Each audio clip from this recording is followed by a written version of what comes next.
What's up, Gooners? A Premier League player is convinced he's going to sign for Arsenal this summer. Meanwhile, Fabrizio Romano reveals what Sandro Tonali has decided to do after the transfer links to Arsenal.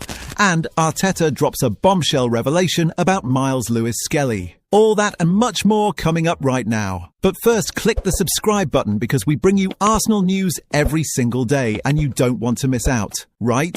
So subscribe right now. And without further delay, let's get into today's top stories.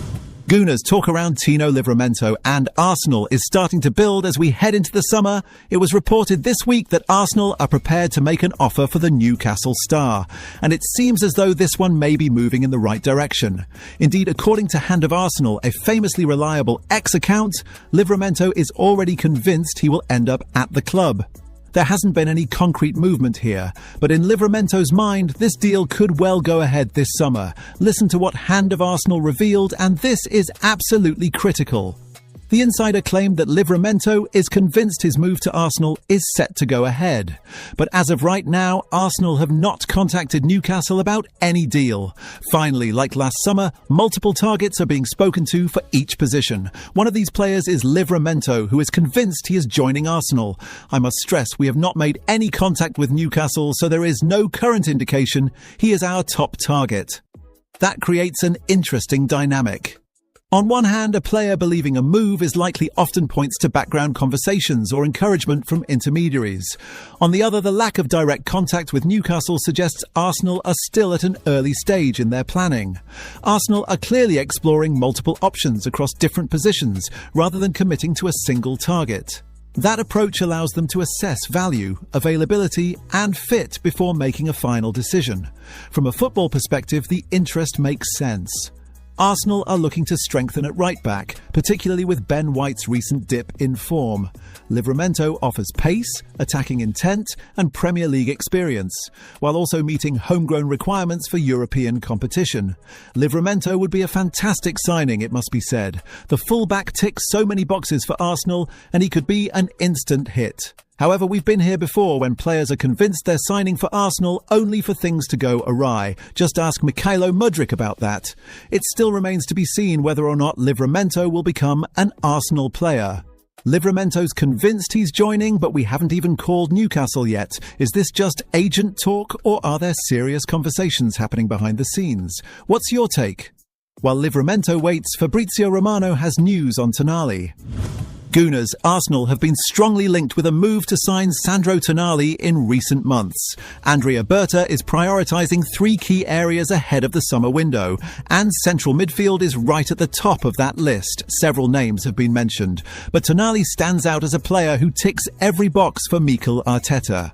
The Newcastle United star has the physicality, technical ability, and experience to thrive in the Premier League.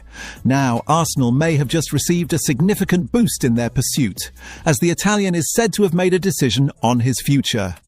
Here's what Fabrizio Romano revealed, and this is absolutely critical. Arsenal's interest in Tonali first surfaced on transfer deadline day in the winter window, shortly after Mikel Merino suffered a serious foot injury. Nothing happened then, but his name has continued to be linked with a potential move to the Emirates. There were also suggestions that he could return to Italy, but Fabrizio Romano has now clarified the situation and revealed that Tonali wants to stay in England. Listen to what the journalist tweeted. Sandro Tonali is not planning to return to Italy this summer, despite reports as he's ready to stay in the Premier League. Tonali is on the top Premier League club's shortlist, and he's keen on staying in England at the highest level. Movement soon about his future. That update will come as a major boost for Arsenal if they decide to push forward with their interest. Arsenal's midfield has been one of their biggest strengths this season, but it has also been stretched to its limits. Declan Rice and Martin Zubimendi have had to carry a huge workload, playing almost every game across all competitions. That level of demand inevitably takes its toll over time. Rice has managed to maintain his standards. But Zubimendi, in his first season, has shown signs of fatigue and a dip in form.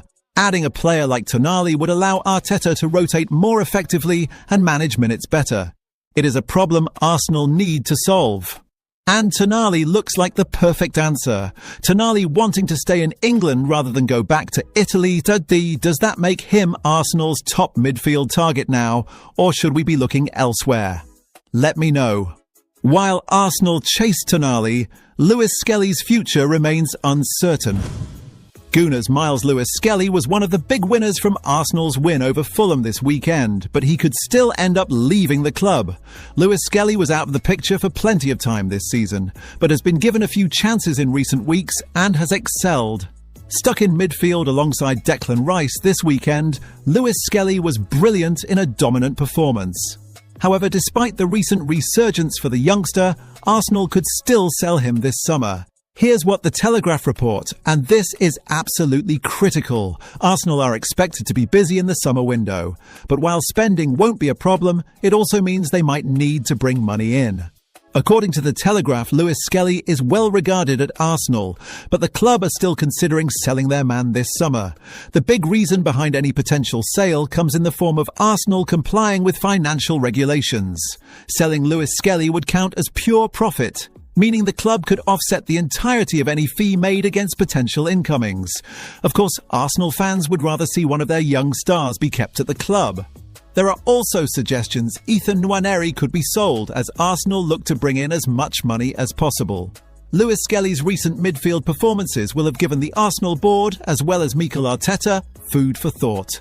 Indeed, Arteta was impressed with his man this weekend. Listen to what he said. He fully deserves it. I've been tough on him. He had a spectacular season last year when he jumped into the first team. He had some difficult moments after that, but he stayed very humble, very focused, very aligned with what we wanted to do. And I knew he was ready. He's been showing in training every day the opportunities that he had to play. He's done it, and today he really stepped up, and I thought he had an incredible performance. With Arsenal set to demand around £50 million for Lewis Skelly, it remains to be seen if anyone will stump up the cash to get him. Lewis Skelly playing brilliantly in midfield, but Arsenal still considering selling him for pure profit. Are we mad to even think about this? Or is 50 million too good to turn down? I need your opinions. Finally, Ian Wright thinks Gyökeres has solved a problem. Gooners Viktor Gyökeres put in his best performance yet for Arsenal against Fulham on Saturday. The Swedish striker finally looked like a £60 million player against Fulham, and he's getting his due praise. Speaking on Premier League Productions, Ian Wright claimed that Viktor Gyökeres may have already fixed a long-standing issue for Arsenal, and his performance against Fulham has only strengthened that view. For much of the season, Arsenal's struggles have not come against the biggest teams.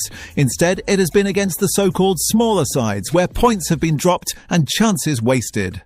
Breaking down organised deeper defences has been a recurring problem. Listen to what Ian Wright said about Gyökeres. He's done the job for us today. And I'm sure that against the teams that we've got coming up with West Ham, and I think, again, he could put in the same kind of performance and probably nick another couple of goals, because if he only scores against those teams, that's what Arsenal have always needed. That is the key point. Arsenal have often been able to raise their level against top opposition, where games are more open and space is available. The real test has been finding a way through compact defences that sit deep and limit opportunities. Wright added, "We haven't had problems scoring against the top six. We've always had no problem scoring against top teams. It's the other teams, the Fulhams and the Wolves and the teams like that, what we've had problems scoring against, and he's come and he's kind of solved that problem for us." He was sharp, intelligent with his movement, and clinical when chances came his way. More importantly, he looked comfortable operating in tight spaces. The numbers show that Gyökeres does seem to play better against the smaller sides. Of course, you want a striker that can also turn up in the big moments. But as we've seen over the years, it's the games against the smaller sides that can cost Arsenal in key moments. Wrighty says Gyökeres has solved our problem against smaller teams. But do we need him to start scoring against the big boys too? Or is this exactly what we've been missing? Drop your thoughts below. That's it for today, Gooners. If you enjoyed this video, smash that like button and hit subscribe for Arsenal news every single day. And drop a comment letting me know, where are you watching from? London? Kenya? USA? Let's see how global this Arsenal family is. Come on, you Gunners.